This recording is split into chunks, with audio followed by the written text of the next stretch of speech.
1 Kings chapter 8. Dedication of the Temple. Then Solomon assembled the elders of Israel and all the heads of the tribes, the princes in the ancestral houses of the Israelites. They came to King Solomon in Jerusalem, to bring up the ark of the Lord's covenant from the city of David which is Zion. All the people of Israel assembled before King Solomon during the festival in the month of Ethanim the 7th month. When all the elders of Israel had arrived, the priests took up the ark. And they brought up the ark of the Lord and the tent of meeting with all the sacred vessels that were in the tent.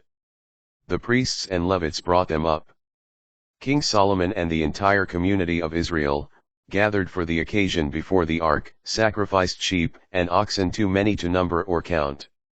The priests brought the ark of the covenant of the Lord to its place, the inner sanctuary of the house, the Holy of Holies, beneath the wings of the cherubim.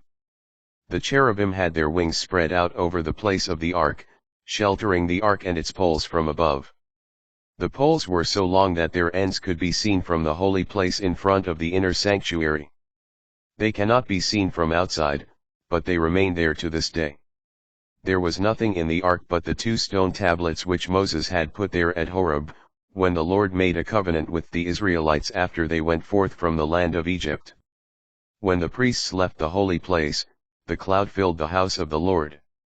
So that the priests could no longer minister because of the cloud, since the glory of the Lord had filled the house of the Lord.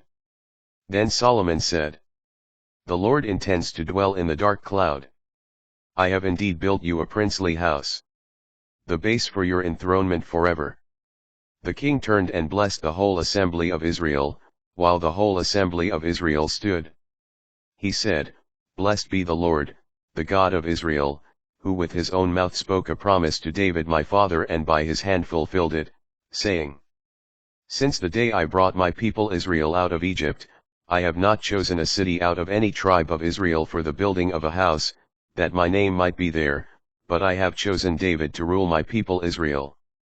When David my father wished to build a house for the name of the Lord, the God of Israel, the Lord said to him, In wishing to build a house for my name, you did well. But it is not you who will build the house, but your son, who comes from your loins, he shall build the house for my name. Now the Lord has fulfilled the word he spoke, I have succeeded David my father, and I sit on the throne of Israel, as the Lord has spoken, and I have built this house for the name of the Lord, the God of Israel. I have provided there a place for the ark in which is the covenant of the Lord that he made with our ancestors when he brought them out of the land of Egypt. Solomon's Prayer. Solomon stood before the altar of the Lord in the presence of the whole assembly of Israel, and stretching forth his hands toward heaven. He said, Lord, God of Israel, there is no God like you in heaven above or on earth below, you keep covenant and love toward your servants who walk before you with their whole heart. The covenant that you kept toward your servant, David my father, what you promised him, your mouth has spoken and your hand has fulfilled this very day.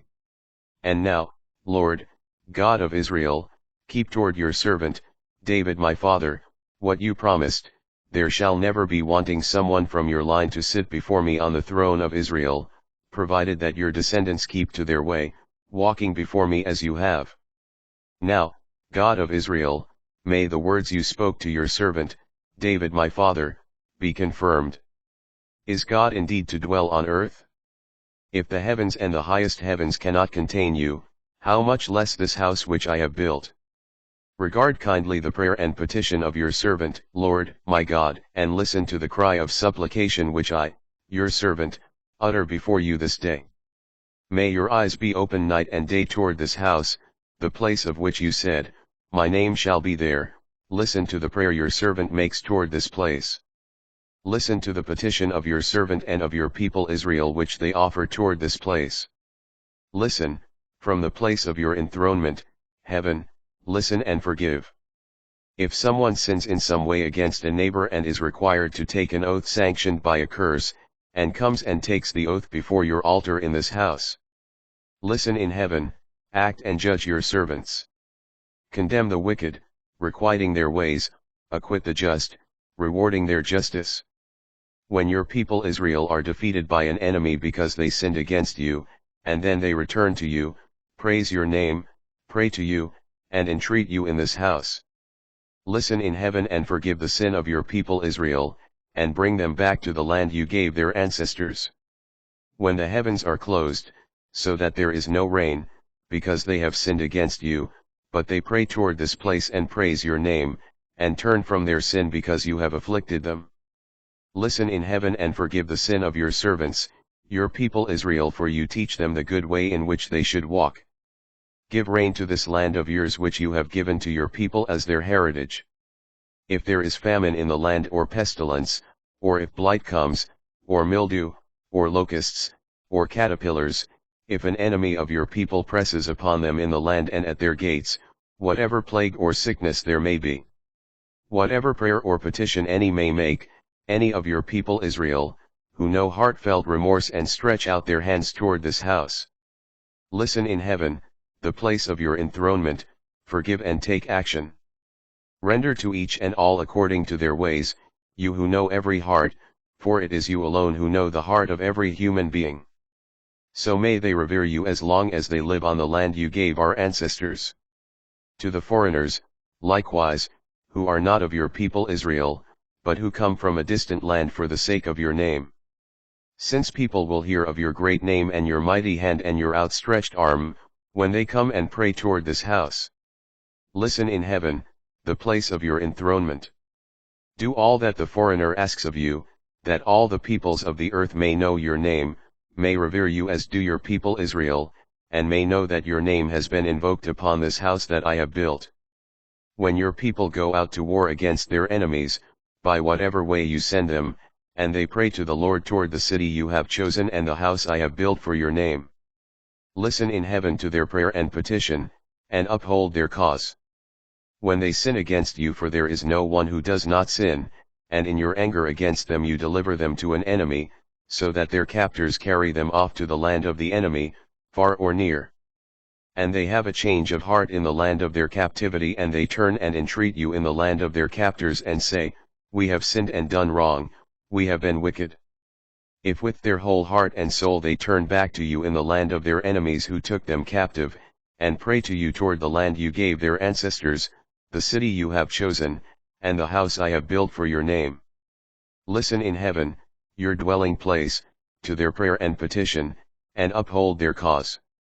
Forgive your people who have sinned against you and all the offenses they have committed against you, and grant them mercy in the sight of their captors, so that these will be merciful to them. For they are your people and your heritage, whom you brought out of Egypt, from the midst of the iron furnace. Thus may your eyes be open to the petition of your servant and to the petition of your people Israel, thus may you listen to them whenever they call upon you. For you have set them apart from all the peoples of the earth to be your heritage, as you declared through Moses your servant when you brought our ancestors out of Egypt, Lord my God. After Solomon finished offering this entire prayer and petition to the Lord, he rose from before the altar of the Lord, where he had been kneeling, hands outstretched toward heaven. He stood and blessed the whole assembly of Israel, saying in a loud voice, Blessed be the Lord who has given rest to his people Israel, just as he promised. Not a single word has gone unfulfilled of the entire gracious promise he made through Moses his servant. May the Lord, our God, be with us as he was with our ancestors, and may he not forsake us nor cast us off. May he draw our hearts to himself, that we may walk in his ways and keep the commands, statutes, and ordinances that he enjoined on our ancestors. May these words of mine, the petition I have offered before the Lord, our God, be present to the Lord our God day and night, that he may uphold the cause of his servant and the cause of his people Israel as each day requires. So that all the peoples of the earth may know that the Lord is God and there is no other. Your heart must be wholly devoted to the Lord, our God, observing his statutes and keeping his commandments, as on this day. The king and all Israel with him offered sacrifices before the Lord.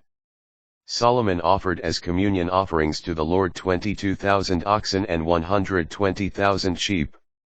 Thus the king and all the Israelites dedicated the house of the Lord. On that day the king consecrated the middle of the court facing the house of the Lord. He offered there the burnt offerings, the grain offerings, and the fat of the communion offerings, because the bronze altar before the Lord was too small to hold the burnt offering, the grain offering, and the fat of the communion offering. On this occasion Solomon and all Israel with him, a great assembly from Lebo-Hamath to the Wadi of Egypt, celebrated the festival before the Lord, our God, for 7 days. On the 8th day he dismissed the people, who blessed the king and went to their tents, rejoicing and glad of heart because of all the blessings the Lord had given to David his servant and to his people Israel.